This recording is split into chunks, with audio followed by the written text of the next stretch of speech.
Well, I'm back with a video. This one's going to be a little bit more informal than the usual ones because I've been out of action for the best part of a month. I actually fell off a ladder. I can actually show you what the ladder looks like. This is the ladder. These locks seized up and didn't latch properly, and when I had to lean back, the whole thing separated and vibrated out. The locks broke. My fat rear end come down and landed on the ladder and did this damage. So I got a new one that can't do that. The upshot of all of that is I've been out of action for the best part of a month and my organisation has gone to crap. And now I'm told there's going to be a power outage coming. Which brings us back to this little Supercheap cheapie. This little Chinese generator, which I think is a Toolpro 1100 watt inverter generator. It's on the messy side of the house. I hope you can deal with the bird crap and the rusty stuff out here. This is where stuff goes when we don't really want to know, don't know what to do with it or don't want to deal with it. In any case, the power outage is going to be for about 6 hours through the middle of the night, and we need to at least keep a couple of essential things running, like the cameras and my wife's CPAP machine. They're definitely going to sleep better if we can run that. While we could retreat to the ambulance, and we could camp in that. We have a 6-wheel drive military ambulance set up as a camper. That would sort out our sleeping arrangements. I still need to run most of my cameras off mains. I do have a battery backup, but it doesn't last that long. There's a few others I will have to run directly off battery, but that's fine. This guy I think should be able to run the 300 watts or so I need for about 6 hours. In practice I find it runs for about 12 hours on 3 litres of fuel. But anyway, we need to get this up and running. I've checked the oil in it. I've already done all that. We're going to top it up with fuel, which I think I've got down here. And some nice premium stuff. We're going to run it up, give it a test run, see if we'll run a similar load on the same setup for 6 hours without ill effect. Alright, so probably the first thing we want to do is freshen up the fuel a bit and see how much is in this. I did loan this to a mate a little while ago, so I'm not entirely sure how much is probably in it. There is a bit in there, I don't know how much. See if we can do this. This is half empty, this Jerry, so it might be a little easier. But prepare to get fuel everywhere. I think this has only got a 3 litre tank.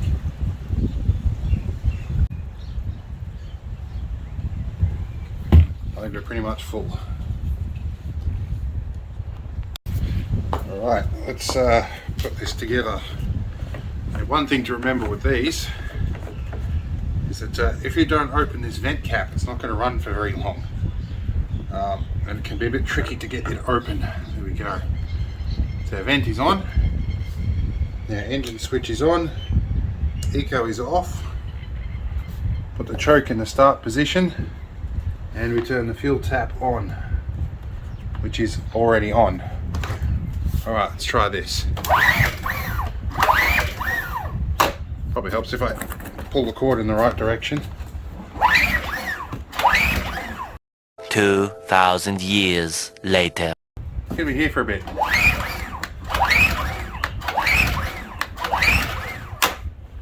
Alright, something's not right. We got it.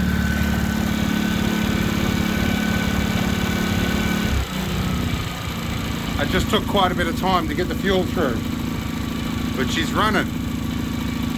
So, I took her out. And there's a spider that didn't like coming out of that. Big long 30-metre lead. Now it's worth noting that you're supposed to have an earth connection to this because there's no MEN link. I've got that addressed inside. Alright, so we're at my messy desk. We've got our 12 volt sides working well. The main voltage side, we're pulling about 270 watts at the moment. Should be pretty easy walk in the park for that generator. Everything from the desk comes through this one point.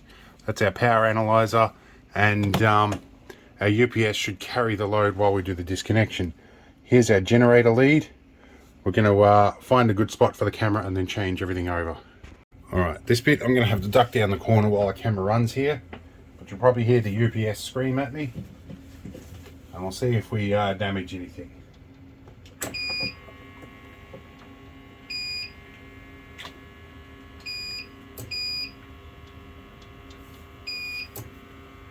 Oh, the UPS won't kick in. Alright, it doesn't like me.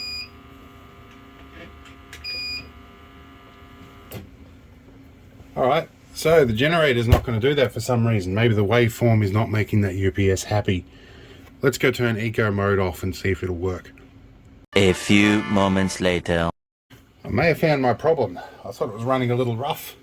Then I checked the choke. I still had the choke full open. I've left it on eco mode. We're going to see how we go this time.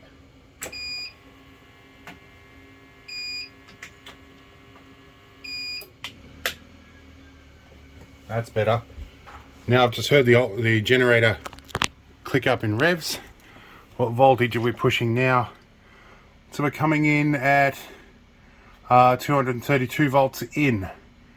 Well, which is nice because sometimes you see the line voltage here hit something like 260, 270, in one case 280 volts. There's a lot of solar systems in here. Now let's change our mode back to how much current we're using. Still 295, 296 watts.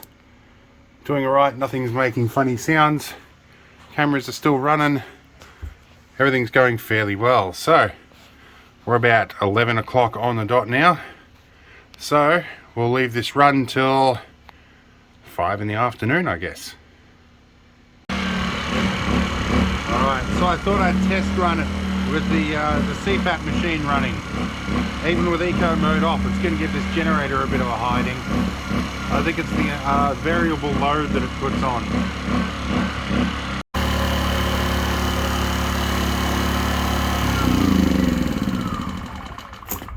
Alright, it's been running for about an hour now. We're going to give it a little bit of a break. I'm going to do an oil change because when I checked the oil, it looked pretty dark. And to be honest, I don't know how many hours my mate put on this, and it hadn't had its first oil change when he used it. This thing's like 3 years, nearly 4 years old at this point, and it's probably only just done 20 hours. Found the original oil bottle that came with it. So I'm going to find my vacuum pump, and we're going to let it cool off a bit. Then we're going to suck the oil out of it. Alright, it's still cooling down, everything's likely to be quite hot. So I've got to watch myself that I don't burn myself. Although this doesn't seem to run too hot, to be honest. It's not too bad. I've never checked the air filter in this thing either. And I think that's it there, maybe. I mentioned something about that being the air filter there. There's a bit of oil in it. But yeah, I've got this suction pump here to suck the oil out. There's probably a drain plug in it somewhere, but easier just to suck it out the sump at this point. Turn our fuel off. I'm going to have to check the manual to figure out how to get the air filter cover off. But I'll tell you when I work it out. Right, so I think I worked it out. You lift these two things out, there's one on either side, and it just drops away from there. Definitely a little bit of oil in that. I'm not sure, that's probably from having left it running with the choke on. But we'll give that a clear out, and we'll do our oil change once it cools off. Okay, so air filter was actually immaculately clean. It's had a pretty good life in that regard. So I can get this filter back on. I'm going to pull that up first. Position that right. And push it down. That's actually not a bad idea when you think about it. I've seen worse clips. Alright, sorry if things are a little windy. I can't get my fingers in here to get a decent grip on this thing. So I loosen it with a pair of pliers usually. Put this in a nice safe place. The oil is nice and liquid now because it's warm. And we'll pick an appropriate suction pipe. Probably this one might do. And go in there. Like our little fitting on there. And pump. Once we get enough pressure in here, it should suck the oil out. One thing I like about these pumps is you've kind of got the ability to vacuum up all the junk that's accumulated on the bottom.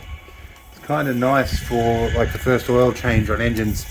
You pick up all like the metal fragments and stuff that have come out of it, especially when it's a thing like this. I don't think these have an oil filter. I'm not really sure. There's definitely a fuel filter in here. I don't know about an oil filter. In any case, that's our oil out. Put some fresh stuff in.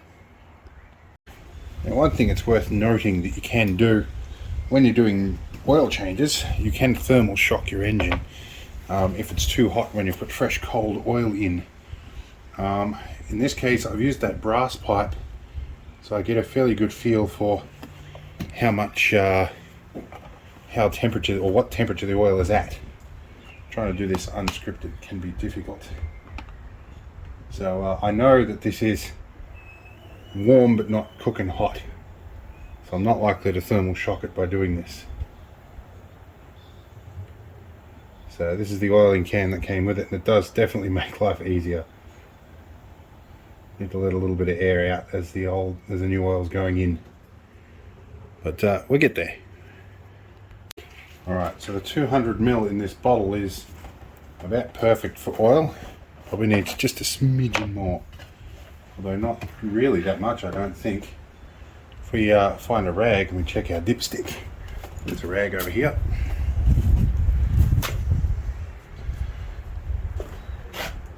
There's our high and our low mark. That's our high mark. Put you in there. Yeah, we're on the low mark. We'll put just a tiny bit more in. Alright, so I'm putting another 100ml in here, which is what I've put in here. And that's the, yeah, just shy of, what is that, 4 ounces? Alright, so we're about halfway between the max and the min mark. And that's at about 400ml. So I think that leaves a bit of room for expansion. It should be pretty good. I can always top this up again a little bit later on. I'll check it after this next session of running and see how we go. So from that we know air filter is clean, we've got oil is fresh. We'll put it back together and see how she fires up. So that fuel is on, that's on, choke on, and pull the cord.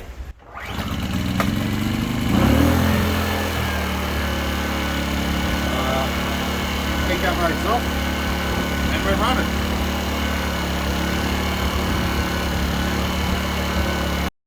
Six hours later. Alright, so we're looking at 4:48 PM. We're about 10 minutes off of the 5-hour mark. So I'm pretty sure this is going to make it. I'm going to wait 10 more minutes. We're going to go shut it down. Then I'm going to go have a shower somewhere else and have dinner. Because our bathroom is being rebuilt at the moment. So I had a fall the other day and broke it. So anyway, we'll go shut this down and we'll probably be the end of the video at that point. Alright, the time has come to do the changeover and it's very sunny. You can see my inverter here is running at about 35%. We're going to swap these two plugs over. Alright, this is the inverter here, this is our generator supply. We're going to run off our inverter for a bit. Wonder if I can quiet that by pushing the button. I can. That'll be handy in the middle of the night. Let's go over to mains supply. Alright, we're back on mains. Alright, we'll reset our tracker here, so we're still pulling about 300 watts. Let's go outside and shut things down. Now it's worth noting on the way to the generator, I have two big deep cycle batteries down here that you can't see very well, and a solar regulator in there. And I have about 700 watts of solar on there, but that's where all my other hardware hides away, is this little cupboard in here. There are some videos on that from quite some time ago. Let's go out and turn this generator off.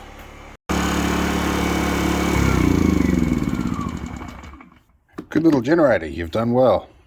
How much fuel have we got left? Let's have a good look in here. Take the filter out. Have a look. I can't really tell with the camera. Definitely down a bit, but there's still a reasonable amount of fuel in there. But we're going to park this for a few days and turn that off, and we're going to turn the fuel tap off so we don't have the problems with the carby we had before. Alright, so it is messy out here. The slugs have been all over the place. I think I need to get the pressure washer out and clean this off. In any case, we know we made it 5 hours. We've done pretty well. Find ourselves a little thumbnail angle here without the junk in the background. So this little thing has done well. We'll see you in the next video, I guess. I hope it was interesting.